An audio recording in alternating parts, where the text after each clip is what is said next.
divided. What we know is that we will end up with many more unemployed and particularly also people in the grey economy, which are not counted for, who lose their jobs. So we will see definitively a lot of anger already now, but probably increase by the end of the year, because this crisis will be with us until we really have found a remedy. So we have to prepare for a more angry world, and how to prepare? It means to take the necessary action to create a fairer world, to see that we provide everybody with decent access to the health system, that we make sure that those people who are really left behind, and I'm not speaking only on national levels, I'm speaking also internationally. If I see now the tragedy in some of the emerging countries like South Africa, like some countries in East Asia, I think it's all I don't have too many remedies. The remedies have to be discussed through dialogue by the stakeholders of our global system, but I just see the need for such a dialogue, and I see the need for action. I see the need for a great reset. Coming up, the World Health Organization's agreement for all 194 of its member states for when the next pandemic hits, and why some experts are up in arms. The Dean of Regent University's Robertson School of Government, Michelle Bachmann, tells CBN News that the world's nations may be about to submit some of their sovereignty to a UN organization. As Paul Strand reports, Bachmann says it will be the first time that's happened in human history.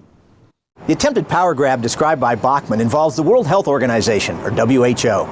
Through a series of 307 amendments and a global pandemic treaty, the WHO seeks to gain authority over health decisions of UN member nations that could affect the rest of the world in the case of something like another COVID pandemic. Then they would be empowered to tell us in America, we have to lock down, we have to shut down, we have to close our churches, we have to close our schools. We're forced, mandated to take a vaccine whether we want to or not. We're forced to mask. We're forced to whatever it is that they tell us that we have to do. We have never before in history, in 5,000 years of recorded human history, we've never seen this level of authority given to an international global body. Those supporting this authority for the WHO, such as top advisor Dr. Abdullah Asiri, say it's necessary to protect the world's population, even if it means restricting some of their liberties. The world, however, requires a different level of legal mandates, such as the pandemic treaty, to navigate through a particular pandemic, should one occur, and it will. Prioritizing actions that may restrict individual liberties, mandating and sharing of information, knowledge and resources, and pandemic control efforts are all necessary during a pandemic. Let us seize this opportunity to foster international collaboration, ensure global health security, and protect the lives and the well-being of all people beyond boundaries. Bachmann sees little to no opposition from nations' top leaders in handing over this power starting next year. I don't think all the nations fully understand what these implications are, so we have very little time. And top backers of this United Nations move do say speed is of the essence. And I wish to stress, from our perspective, the quicker we can come together, the sooner we will all be safe. We know that the challenges we face won't be solved by a few leaders or a few countries, but by the world coming together and fighting for what's right. Some in Congress oppose this move to further empower the WHO. They've proposed legislation that would deem it a treaty. A treaty would require Senate approval. Bachmann, however, claims the White House is trying an end run around these lawmakers.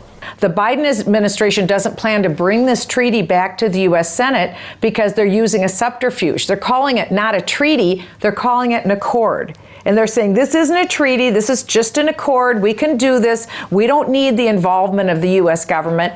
But once you give government and power away, it's very hard to get it back. The former Congresswoman points out the Bible warns world-dominating power will bring trouble. When you look at what the Bible says and the convergence of events that we are seeing across the world right now and what the prophets from the Bible have said, we need to really pay attention to what's going on, because this is the creation of a platform for global government. And according to the Bible, things that are not good come out of a global government. Supporters of the World Health Organization and this planned accord say critics like Bachman worry too much. The nations won't really lose sovereignty. It remains to be seen, though, just how powerful the WHO will become if these new emergency powers are granted and another pandemic hits. Paul Strand, CBN News, Jerusalem. Vara aceasta a fost prezentată ca fiind caracterizată de evenimente meteorologice extreme, expresia fiind folosită de nenumărate ori în știri pentru a semnala că avem de-a face cu o urgență climatică. Sunt chiar voci care cer președintelui Biden să declare o urgență climatică după incendiul soldat cu morți din Maui. Secretarul general al ONU, Antonio Guterres, a cerut acțiuni imediate împotriva schimbărilor climatice. Steve Milloy de la junkscience.com a spus într-un interviu pentru CBN că dovezile științifice colectate de-a lungul timpului spun o poveste diferită, și anume că cele mai rele evenimente meteorologice, inclusiv cei mai călduroși ani, au existat toate și în trecut. Nu există nicio îndoială că Pământul se încălzește treptat de la perioada extrem de rece, cunoscută sub numele de Mica glaciațiune, care s-a încheiat în 1850. Omul de știință Milloy aduce aminte că cel mai mare uragan a avut loc în 1780 și a ucis peste 20.000 de oameni în Caraibe, iar cea mai gravă inundație din istoria lumii a avut loc în 1931, inundația râului Yangtze din China, care a ucis aproape 4 milioane de oameni. El a oferit și alte argumente asemănătoare, concluzionând că, cităm, alarmiștii care vor să reducă folosirea combustibililor fosili pentru că ar distruge planeta sunt în eroare.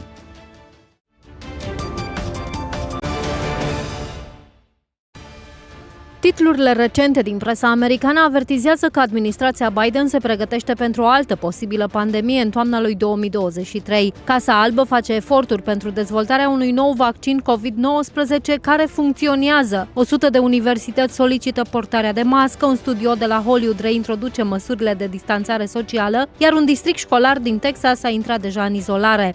Andrew Pecos, profesor virolog la Universitatea Johns Hopkins, a spus pentru CBN că oamenii nu ar trebui să reacționeze exagerat la știrile despre noua variantă COVID. Sunt doar tactici alarmiste care vor să inducă spaima. Will Witt, redactor șef la publicația Florida Standard, susține că administrația Biden se pregătește în cel mai transparent mod posibil pentru noi restricții. Cităm, exagerările fanaticilor COVID nu par să se termine niciodată. Peste 20 de ani probabil că ne vom pregăti pentru următoarele noastre restricții și ne vom aștepta la cel de-al 100-lea vaccin de rapel. Când se va termina asta? Proiectul Next Gen al lui Biden demonstrează că nu s-a învățat lecția de la ultimul val de restricții pandemice, a scris Witt în The Telegraph.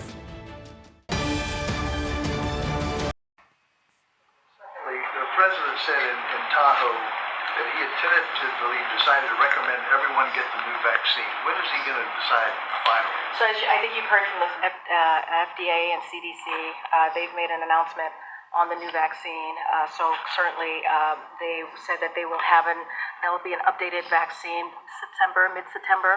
I believe. So we know that, as you all know, vaccinations against COVID-19 remains the safest protection for avoiding hospitalization, long-term health outcomes, and death, which is why we are going to be encouraging Americans to stay up to date on their vaccine.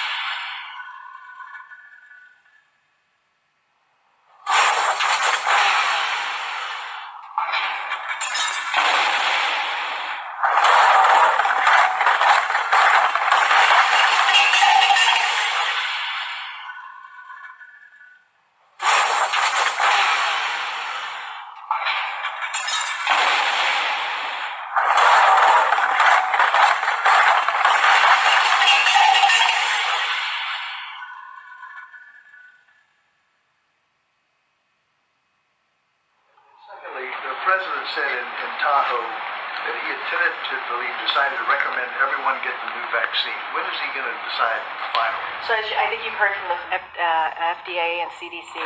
They've made an announcement on the new vaccine. So certainly they said that there'll be an updated vaccine mid-September, I believe. So we know that, as you all know, vaccinations against COVID-19 remains the safest protection for avoiding hospitalization, long-term health outcomes, and death, which is why we are going to be encouraging Americans to stay up to date on their vaccine. To today's talk. It was Tuesday the 29th of August. We'll be hearing from the President of the United States in a minute about his thinking of everyone in the United States. It looks like he wants to get a new vaccine, additional COVID vaccine in autumn, but we'll get it from his own mouth in a minute. And also I've been getting lots of questions on the new variant that seems to be emerging. And the CDC have said that people who could get this variant are actually more likely to get it if they've been vaccinated. So we're in a situation now where vaccination, according to the CDC, is increasing the likelihood of infection. Quite incredible. And if you don't think those two things add up very well, then stick with it. Let's look at what's going on here first of all. This is the risk assessment summary about the new variant from the Centers for Disease Control.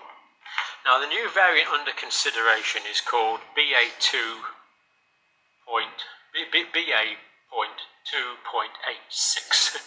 Now, the fact it's a BA tells us it's an Omicron derivative. So this is not something completely new. It's not a new virus. It's an Omicron derivative. It is evolved from the Omicron variants. It has a lot of changes, but it's not a dramatic new virus. And it's very unlikely that it's going to make people sicker. In fact, all the evidence so far shows that it is not. It's not making people iller. And personally, I'm not worried about this. It's just to be expected that there's going to be viral evolution. Let's carry on and look at it. So it's been detected in Denmark, Israel, 2 cases in the United States, case in the United Kingdom. But the point is that these are not epidemiologically linked. The Denmark didn't get it from Israel, didn't get it from the United States, didn't get it from the UK. That means that it's popped up in all these different countries, therefore it's probably been around for a while. And of course we're testing so much less now, it's not surprising that a variant could become fairly internationally geographically distributed and not crop up on the radar for some time. So not linked, therefore probably already fairly widespread. Now there's multiple genetic differences from the previous SARS coronavirus 2, mostly on the spike protein. Now the existing tests are still effective, so if you've got some old COVID tests in the cupboard, they will still test for this new variant. Now I've copied this down verbatim from the Centers for Disease Control. BA.2.86 may be more capable of causing infection in people who have previously had COVID-19 or who have received COVID-19 vaccinations. Now, the way they've worded that, I do hope it's not disingenuous, because we know that the mutations on this new variant are virtually all on the spike protein. And we know that the vaccine is specific to spike protein, so it's not surprising that the vaccine is causing trouble. We'll be looking at a minute in why it's actually probably causing more likelihood of infection. But if you've got natural immunity, you've got antibodies and resistance to membrane protein, envelope protein, nucleocapsid protein, genome proteins. It's polyclonal. So I really find that statement a little hard to understand from the Centers for Disease Control. Certainly see how previous vaccination would have an adverse effect, less so the way that natural infection would have an effect. Although, to be fair, natural infection, of course, will cause some antibody production to spike protein, and that small component of the immune system would be less efficacious. Now, why is this not talked about? Is it because that repeated vaccination has caused stimulation of the T suppressor, now called T regulatory cells, that down-regulates the immune response? Is that what is happening, this opposite effect of vaccination? Or is it that repeated vaccinations are stimulating this rather new antibody we're learning about, immunoglobulin G type 4? Now this, I've only heard about this in the context of RNA viruses, RNA vaccines, messenger RNA vaccines. It didn't seem to arise after the adenovirus vector vaccines. So it's maybe something specific. It could well be another weakness, of course, in this whole trend to go towards mRNA vaccines. But how is this working? Well, if there's increased immunoglobulin type 4, we know that immunoglobulin type 4 still goes to protect baby to some extent, the unborn baby to some extent, although with the vaccination this will be a very short-lived effect, and of course there's the possibility that vaccine antibodies going into the baby might not be a good thing, always. Neutralization, well, that still seems to work, so we can neutralize the spike proteins. But the systemic activation of complement is reduced. The opsonization, explain that. An opsonin is a chemical that fits onto to label an antigen in preparation for immune destruction by the phagocytes of the immune system. So an opsonin is basically a label on an antigen saying, immune cells, please eat me. So opsonization is this labeling with an opsonin. And that seems to be reduced. So there will be less of this cell eating. And this other one here seems to be reduced as well. This is antibody-dependent cellular toxicity. In other words, the infected cells are less likely to be eradicated. So good reason why repeated vaccination that's stimulating immunoglobulin type 4 might reduce immunity overall.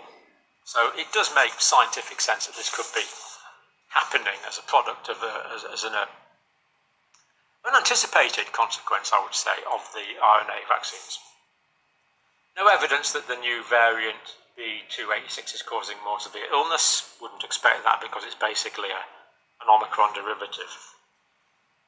Updated vaccine will be available as early as mid-September. Now let's listen to the latest ramblings. The latest thinking on this from POTUS.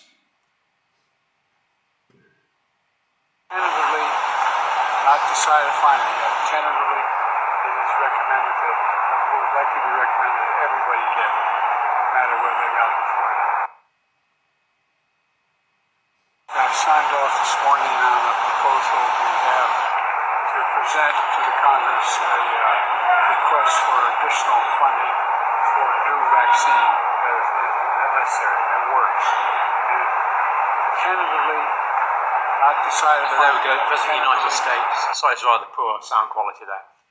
He wants sounds like he wants everyone to have a new vaccine. We believe the funding concerned is $1.4 billion that he's asked for. And he wants everyone to have one. Absolutely incredible that he thinks this is still necessary in my view, but there you go. He's the President of the United States, not for us to argue. Now, let's just carry on with our reasoning here. What can you do to protect yourself as well as others as we learn more? Now, this is from the CDC. Centers for Disease Control in the United States. The updated vaccine should be available as early as the next few weeks, actually. I think that's the one he's talking about. Right, so advice from the CDC. Get your COVID vaccinations as recommended. So you click on the link and you find out that COVID vaccines are safe, effective and free. Now, it's a little surprising they said that. Let's just give we can't disagree with the CDC, of course, we're not allowed to do that. But let's just give some, shall we say, counter-argument from data from Western Australia. So this is the graph we've looked at a few times. This is where there was previous vaccinations before COVID vaccinations. This was the reported adverse events on February 2021 when COVID vaccines were introduced, and these of course are the mass of adverse events that were reported in Western Australia. And yet, it seems they're completely safe in the United States. So it's a bit strange to me, I'm just a bit dozy probably, but it seems strange that there's huge amounts of adverse reactions in Western Australia, but the vaccines are safe and effective in the United States. apart from the fact that the vaccines aren't effective because they cause more infection in this situation. But as you say, I can't disagree with the CDC. Just given some other things for you to think about. Everyone 6 months and older should have an updated vaccine. 7-month, 6-month-old children should have another booster shot, according to the CDC. There's going to be a time when they've got to answer for these decisions, surely, sooner or later. Quite incredible. Quite incredible. Strangely different data in Australia. Let's just carry on and look a little more about this variant just before we finish today. So this is from the journal Nature. Many spike protein changes, up to 30 mutations were removed. And this, of course, explains the vaccine immune escape because it's making antibodies against a completely different type of shaped protein. Could outcompete the more common variant EG5 at the moment. I haven't really reported that much on these variants lately because it's absolutely inevitable this is going to be happening all the time. We are in the period of endemicity. Will be for the next couple of decades. So it's not surprising that this is happening at all in my view.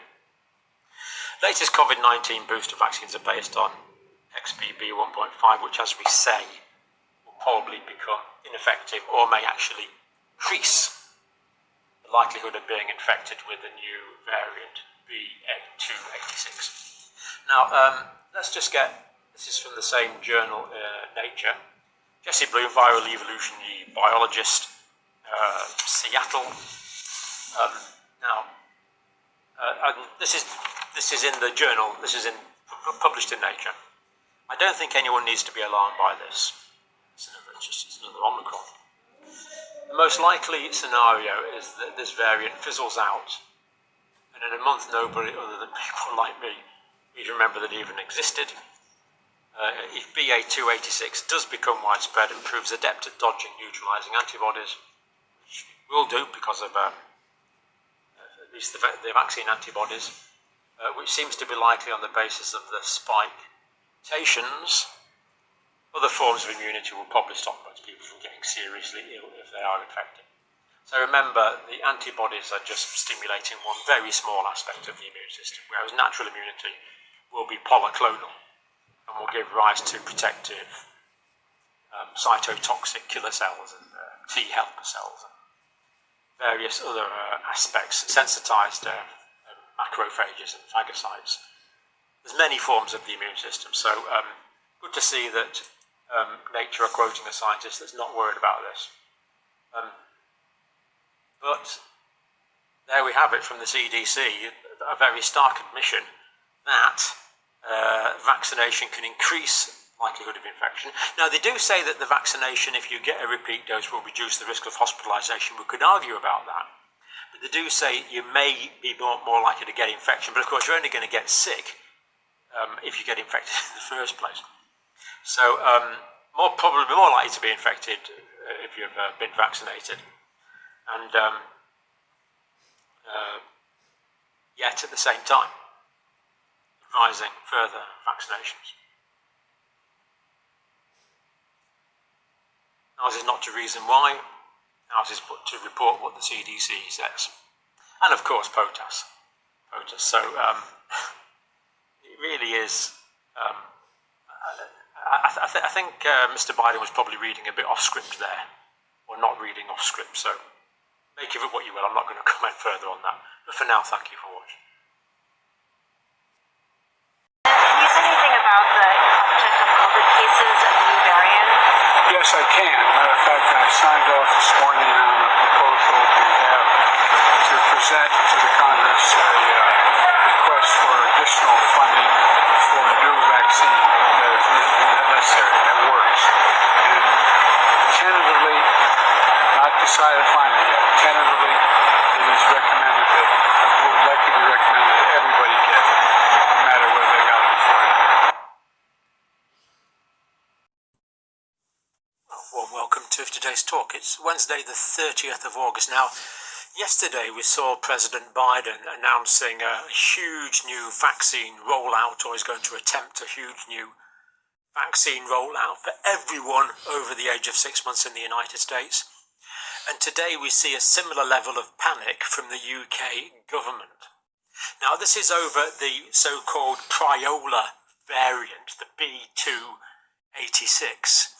Now, we do note that Pirola, for some bizarre reason, is named after an asteroid that hangs out near Jupiter. And this asteroid, as I understand cosmology or solar systemology or whatever it is, has zero probability of colliding with Earth. Now, the risk from BA286 is probably a little higher, but maybe not a lot. That's what this is about. Incredible panic from the UK government that brought forward the whole winter vaccination programme, which was questionable in the first place, by a month, and they're going to start it on the 11th of September. Just incredible, because by the time January, February, March comes along, any immunity, such as it would be from coronavirus vaccines, is going to be dramatically reduced anyway by the time you get into February, March. Very bizarre decision from the UK government, I would have thought. We can't disagree with it, of course, but let's report on it now. So this is the World Health Organization have said it's a variant under monitoring at the moment, so it's not a variant of concern. Now, we do notice that this is BA. This is a derivative of the BA Omicron type variant. This is not something radically new. It is not a new letter. It's not a variant of concern. It's just a derivative of the BA2 type Omicron. And as far as we know, we don't have any evidence at all that it's going to cause more severe disease. Now, I'm just going to read you out a list at the moment. I'll just show you here. These are the current symptoms that we're getting from Omicron. Now, these are this is still based on the Zoe data. Professor Tim Spector and his team. It's not based on as many numbers as it was, obviously, but it's still a substantial cohort, and it's still the best we've got. So 63.41% of people that get infection now get a sore throat. 59.18 get a runny nose, headache, blocked nose, sneezing, cough, hoarse voice, coughing up a bit of phlegm. These are all just classic common cold features that we live with all our lives, and we'll carry on living with, I'm afraid, for the rest of our lives, unless some dramatic treatment for the common cold comes along. Muscle pains, a bit achy, sure, fatigue, yeah, swollen neck glands, altered smell, dizzy lightheadedness, sore eyes, earache, that should be 14.4, loss of smell. Very few get a fever, joint shoulder pain, chest pain, tightness, shortness of breath. So by far and away the most common features here are those of the common cold. And many people, of course, who are admitted to hospital, for example, with infection, are just that, with infection, not because of the infection. Let's carry on and look at the way the British government has reacted. Now, this is from the UK Health Security Agency. I think that's such an Orwellian term, Health Security Agency. It's a bit like a democratic republic. If you've got to say it, it probably isn't true. Anyway, this was first monitored on the 14th of August with the horizon scanning, which is fine. That's good. Now, 34 amino acids are different compared to BA2. They're all in the spike protein. And it's actually 36 amino acid changes compared to the current, most common variant circulating in 2023. Now, this is, to be fair, a big difference. Immunologically, this is a big difference, and there will be degrees, high degrees, as we've seen, of immune escape. I think that's inevitably going to happen. Of course, we don't know how transmissible this is going to be yet. There's no evidence that it's going to be more transmissible than any other variant. And the fact that there's so many changes to the spike protein might mean it might not fit into the ACE2 receptor and may actually not infect cells very well at all. We don't know that yet, but despite this, UK government is panicking away and has announced these dramatic acceleration to the vaccination programs. And of course, in recent videos, we've looked at all the complications that go with vaccine, the high rate of adverse reactions. We've looked at, of course, we're not saying there's any conflict of interest here, but we've looked at the revolving door phenomenon. all sorts of things, and yet they want to bring this vaccination program forward. Let's carry on sticking to the facts. Now, the number of genetic differences is roughly the same magnitude as between the initial Omicron and the previous variants, such as Delta. Of course, Omicron did sweep the world. We could say, we do say, I would say thankfully, because it got rid of Delta. Delta was making people sick. Omicron, as we've seen, mostly common cold type features. For most people, the vast majority of people, much less serious infection, but it's a big difference. Of course, Omicron was highly transmissible, so there's a big genetic change and it was highly transmissible. Here there's a big genetic change, so we're going to get the immune escape, but as we've said, it may not be transmissible. So this whole thing could be a complete damp squid. We don't know yet, but it could well be. Even if it's not, it's just another Omicron. And these are the clinical features of Omicron, the common cold type features. Very strange the way the UK government has reacted. Declared a variant on the 18th of August, so pretty new. Week beginning the 28th of August, UK government has identified 2 cases. I think Denmark, Israel, United States, South Africa. I think that all comes up to 9 that have been identified around the world. Now, this is what the UK government panic reaction is based on. To be fair, these cases appear to be unrelated, so it's probably been spreading for months, indicating it spreads to some degree. But as far as we know, it's still a very, very much minority variant. And yet here we have it here, UK government, this is their announcement, flu and COVID or team vaccination programmes to be brought forward. That's what is on the government sites. This is their press release. They describe this as a precautionary measure taken to protect those most vulnerable from illness during the winter following the identification of COVID-19 variant BA.2.86. That's following the 2 identified cases in the United Kingdom. All this is based on speculation. As far as I can see, that because it's found in different countries, it's already spread, therefore it's probably been around for a while. Because it's in different countries, unrelated cases, may be transmissible, may be highly transmissible, but we simply don't know that yet. So based on essentially no information at all, they've changed the entire national strategy to bring out the vaccinations earlier. 11th of September, due to start. UK Health Security Agency suggests speeding up autumn vaccine will deliver greater protection.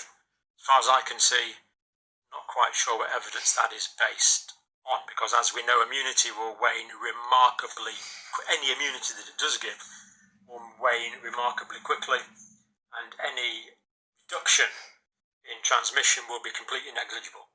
On their website, nothing about getting out in the fresh air, nothing about taking exercise, nothing about taking vitamin D, nothing about taking zinc, nothing about getting plenty of sleep, nothing about all the other things to do with nutrition we know can optimise the immune system, nothing to do with that, nothing to, not optimising immune health in any way, just get vaccinated. Panacea happens to be remarkably expensive and helps a lot of people, some people, I'm going to say a lot of people, but a few people make a lot of money. Not that that's their consideration at all, of course. Right, supporting those at greatest risk of severe illness and reducing the potential impact on the NHS, really? By February, will this have any difference whatsoever? Will it actually have reduced immunity by February? We simply don't know. And yet, this panic measure. People in older care homes are going to get vaccinated. Again, no mention about vitamin D, the fact that they don't get out in the sun much and they'll all be very low on vitamin D. Simply not mentioned. Clinically vulnerable, those over 65. Health and social care staff and carers. Now, of course, these are actually probably what I'm most worried about. These people are, of course, working age. Therefore, at much greater risk of the significant long list of adverse reactions from messenger ribonucleic acid vaccines that we know about. And given that these people are not, that the vaccine is not going to significantly in any way reduce the ability of these people to transmit the virus further on, why are they being prioritised? Why would you take the risk of vaccinating young people against the known risk? No mention of risk-benefit analysis on the government website. Can't say they're wrong, but we can point out that they don't mention risk-benefit analysis on their websites that we've looked at so far. Chief Executive of the UK Health Security Agency, everyone's a day or a night these days, for services during the pandemic. I actually thought we made a bit of a botch up of the pandemic, but hey ho, she's got a damehood for it. Might be wrong, of course, maybe she did brilliantly in the pandemic. As we continue to live with COVID-19, we expect to see new variants emerge, obviously. Obviously, of course. Why are we worrying when this is obviously going to happen? Thanks to this, again, this is Dame Jenny Harris, herself a doctor. Thanks to the success of our vaccination programme, we've built a strong, broad-based immune defence against new variants throughout the population. Right. It's because of the vaccination programme that this has been successful. Now, nearly all the changes in this virus, in this new variant, are in the spike protein. It's the spike protein that has dramatically changed. And yet the vaccines only give immunity against the spike protein. So how can she possibly say that the vaccines from the old variants are protecting against the new variant? This is absolute immunological nonsense as far as I can see. Whereas natural immunity will give you antibodies and sensitized immune cells like cytotoxic T cells against nucleocapsid protein, RNA themselves, envelope protein, membrane protein, all the other components of the virus. So to say that what we have now, our immune defence against new variants through the population is due to the vaccination programme, is wrong, in my view, because the spike protein that the vaccine works against is so radically different. Whereas all the other components of the virus, natural immunity will give us protection against the new form of the virus, because it's the spike protein that's changed in the new form of the virus. So let's be clear, we can expect massive, that's the RNA in the middle, from all these other components of the virus, we can expect significant cross-immunity from this new variant because the changes are just in the spike protein. A little more objectivity from the American Medical Association from here. They say a variant that's adapted evading immunity would not necessarily take off in a population if it doesn't spread efficiently. Now this is patently true because the inherent transmissibility, to put it more concisely, is completely unknown. I suspect it's going to be way less transmissible than the previous strains because it's got so many different changes. In other words, this spike protein is going to be a different shape. It'll have different amino acids, different places in the spike protein, completely changing the molecular architecture of the spike protein, potentially making it much harder to fit into the ACE2 receptor site. But we don't know that yet. We don't know that. Anyway, British Medical Journal, transmissibility and severity unknown. Direct quote from the British Medical Journal. Little is yet known about the transmissibility of BA286 or whether it may cause more severe disease. No indication at all that it will cause more severe disease. It's the SARS coronavirus too, and we have a lot of cross-immunity. British Medical Journal, but scientists do not expect it to be much different from the previous Omicron strains currently in circulation. I agree. So why all the panic? Very strange reaction. So President Biden asked Congress for another $1.4 billion to vaccinate everyone in the United States over the age of 6 months. The panic in the UK, you could argue, is probably a little less because we're only wanting to vaccinate those more at risk and, more concerningly, healthcare workers. But yet, panic based on essentially no information at all. Strange but true.